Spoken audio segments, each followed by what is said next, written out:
क्या तुमने कभी किसी स्त्री को इतना याद किया है कि उसकी याद आते ही दिल की धड़कनें तेज हो जाएं, उसका ख्याल आते ही जैसे भीतर कोई आग सी जल उठे और तुम खुद से पूछो, आखिर ऐसा क्यों होता है? क्या ये सिर्फ आकर्षण है या कोई अदृश्य ऊर्जा उस स्त्री से तुम्हें खींच रही है? तो चलिए जानते हैं।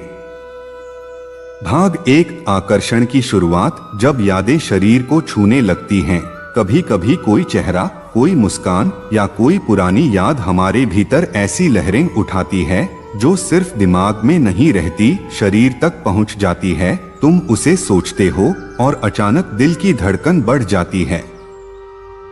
तुम्हें लगता है जैसे उसकी ऊर्जा तुम्हारे आसपास घूम रही है। कभी कभी बिना किसी कारण उसके स्पर्श की इच्छा होती है, जबकि वो तुम्हारे पास नहीं होती। ऐसा क्यों होता है? क्या ये सिर्फ शारीरिक इच्छा है या कुछ गहरा? असल में जब दो लोग भावनात्मक रूप से बहुत गहराई से जुड़े होते हैं तो उनकी ऊर्जा एक दूसरे से बात करती है। इसे ही एनर्जी एक्सचेंज कहा जाता है। जब तुम किसी स्त्री को याद करते हो और तुम्हारे भीतर उसके प्रति आकर्षण की भावना उठती है, तो इसका अर्थ यह हो सकता है कि वो भी तुम्हें ऊर्जा के स्तर पर महसूस कर रही है। प्रेम और आकर्षण के बीच एक बहुत पतली रेखा होती है। प्रेम आत्मा से जुड़ता है, आकर्षण शरीर से, लेकिन जब दोनों मिल जाते हैं तो ऊर्जा का प्रवाह अत्यंत शक्तिशाली हो जाता है। भाग 2, मनोविज्ञान क्या कहता है? आकर्षण केवल इच्छा नहीं, कनेक्शन है। मनोविज्ञान बताता है कि जब कोई व्यक्ति हमारे अवचेतन मन में गहराई से बस जाता है तो हमारा मस्तिष्क उसे एनर्जी ट्रिगर की तरह महसूस करने लगता है। उदाहरण के लिए, अगर कभी तुम दोनों के बीच प्रेम हुआ हो, भावनाएं साझा हुई हो, तो तुम्हारे दिमाग में उसका न्यूरल पैटर्न बन चुका होता है। इसका मतलब जब भी तुम उसे याद करते हो, तुम्हारा दिमाग उसी हार्मोन डोपामिन, ऑक्सीटोसिन, सेरोटोनिन को रिलीज करता है जो पहले उसके साथ होने पर निकलता था। यानी शरीर को लगता है कि वो स्त्री तुम्हारे पास है, जबकि वो दूर होती है।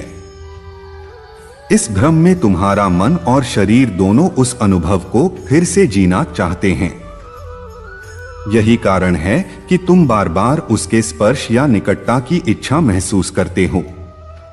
लेकिन यह केवल काम नहीं, यह एक एनर्जेटिक मेमोरी होती है जो यह बताती है कि तुम्हारा उस स्त्री के साथ गहरा संबंध रहा है, चाहे वह पिछले जन्म का हो या इस जन्म का। भाग 3, आत्मिक आकर्षण, सोल एनर्जी बॉन्ड क्या होता है? हर आत्मा अपने साथ एक विशेष कंपन लेकर चलती है। जब दो आत्माओं की ऊर्जा समान होती है तो उनके बीच अदृश्य खिंचाव पैदा होता है। इसे स्पिरिचुअल मैग्नेटिज्म कहते हैं। इस आकर्षण में कोई जबरदस्ती नहीं होती। यह न मन से आता है न शरीर से, यह आत्मा से आता है। जब तुम किसी स्त्री को बार बार याद करते हो और उसके प्रति गहरा आकर्षण महसूस होता है, तो यह संकेत हो सकता है कि तुम्हारा और उसका आत्मिक बंधन, सोल बॉन्ड, अधूरा है। शायद पिछले जन्म में कोई अधूरी भावना रह गई हो या कोई रिश्ता जो पूरी तरह खत्म नहीं हुआ हो। ऐसे बंधन में सिर्फ यादें नहीं बल्कि ऊर्जा का आदान प्रदान भी होता है। तुम सोचते हो, वो महसूस करती है। वो सोचती है, तुम बेचैन होते हो। यही कारण है कि कभी कभी अचानक किसी का ख्याल आने पर दिल में बेचैनी होती है या रातों को नींद नहीं आती। भाग 4, कब यह आकर्षण सच्चा होता है और कब सिर्फ मन का भ्रम? यहाँ सबसे बड़ा सवाल यही है, क्या यह ऊर्जा आकर्षण सच्चे आत्मिक प्रेम का संकेत है या केवल मन की कल्पना? इसका उत्तर कुछ संकेतों से मिलता है।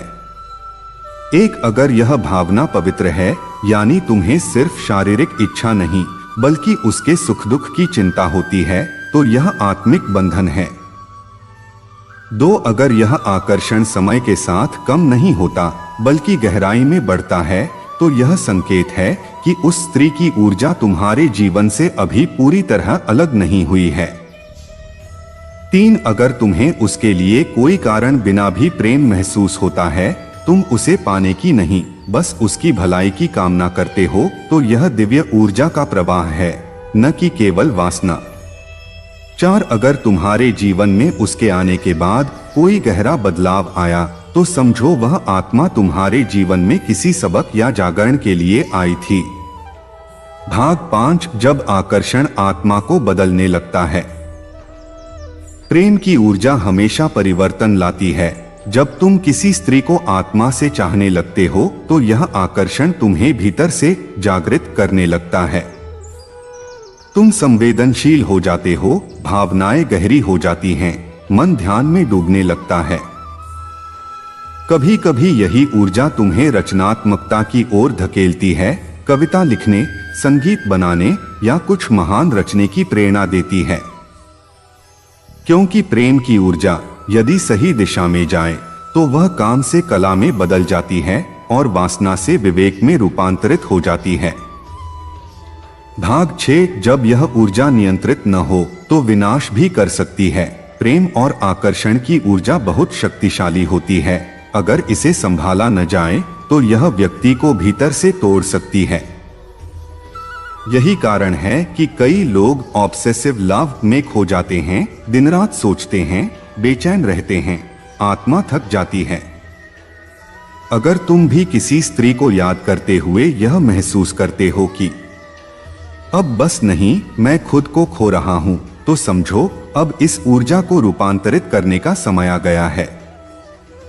भाग 7 ऊर्जा का रूपांतरण कैसे करें।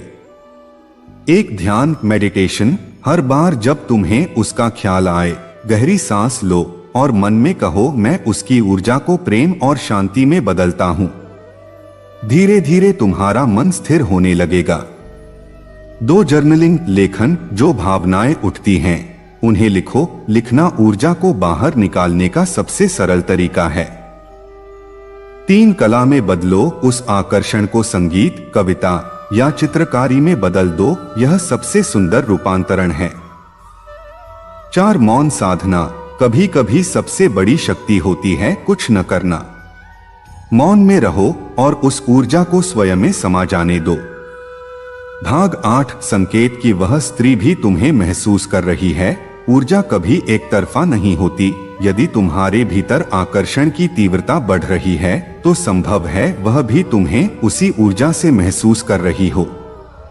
इसके कुछ संकेत हैं। तुम्हारे सपनों में उसका बार बार आना, बिना कारण बेचैनी या कंपन महसूस होना, अचानक उसका संदेश, कॉल या नाम देखना, किसी गाने, खुशबू या जगह से उसकी याद का जागना। ये सब एनर्जी सिंक्रोनिसिटीज हैं, जो बताते हैं कि 2 आत्माएं अभी भी एक दूसरे से जुड़ी हुई हैं। भाग 9 कृष्ण दृष्टि से आकर्षण का अर्थ। श्री कृष्ण ने गीता में कहा है, काम आत्मा को बांधता है, पर प्रेम आत्मा को मुक्त करता है। अगर तुम्हारा आकर्षण बंधन बन रहा है, तो वह काम है। अगर वह तुम्हें शांति और प्रेम की ओर ले जा रहा है, तो वह भक्ति है। कृष्ण दृष्टि में सच्चा प्रेम वही है जिसमें लेना नहीं देना होता है, जहां आकर्षण भी एक साधना बन जाता है और यादें भी ध्यान का रूप ले लेती हैं। भाग 10 निष्कर्ष। यह आकर्षण तुम्हारे जागरण का संकेत है।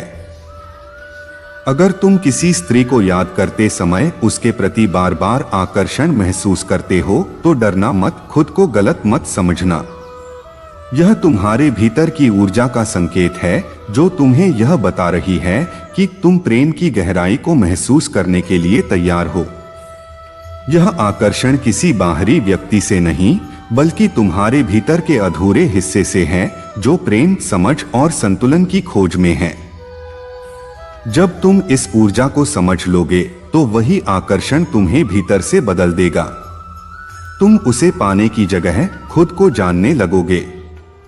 और यही है सच्चा प्रेम, सच्चा जागरण।